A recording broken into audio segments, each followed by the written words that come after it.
This week on our project, we did a huge push on how the cards will have their own internal progression to make them stronger, more potent, more interesting, and more viable for long-term builds. And we did that in the form of card levels. I would like to see that each card has some form of progression, so through a leveling system that each time you play a card, it will count how many times you've activated that card, and once you reach certain thresholds, it will level up that card.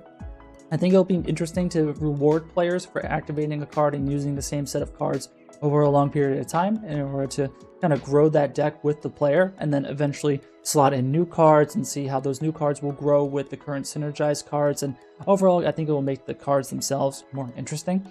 And how I achieved that, I'm using the gameplay ability system, and so I grant card levels within the card data asset, which I'll show you in a moment. But for each level, we pull information from a curve table, and that curve table is either read from a gameplay effect or into the gameplay ability to do different things.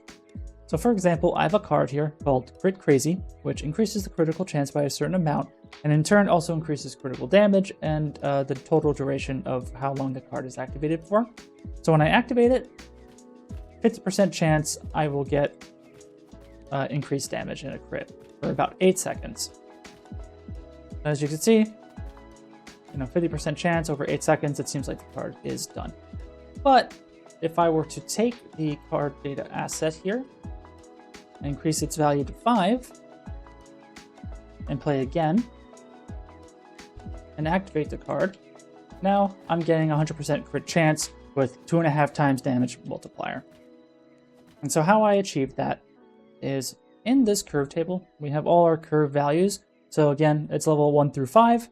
That is subject to change. I'm not sure what you guys think for total number of levels for a card, but I pull that information from the gameplay effect. So the gameplay effect has a duration, and it has the modifiers for critical chance and critical damage multiplier. And I just pull the information when I grant the gameplay effect within this data asset and into this ability set. I pull that information into the gameplay effect and the gameplay ability, and I read that information so that I can pull that value from that curve table. And so now I'm able to make these cards a little bit more interesting and have them kind of level up with the player. So tell me what you think about this system. Do you think we need less levels, more levels? 5 is the magic number. What are some cool card ideas that you think the game could have? Let me know in the comments, and stay tuned on Twitch and YouTube for more live streams where you can see the game take place and have the game evolve, and definitely show your support. So I'll see you there.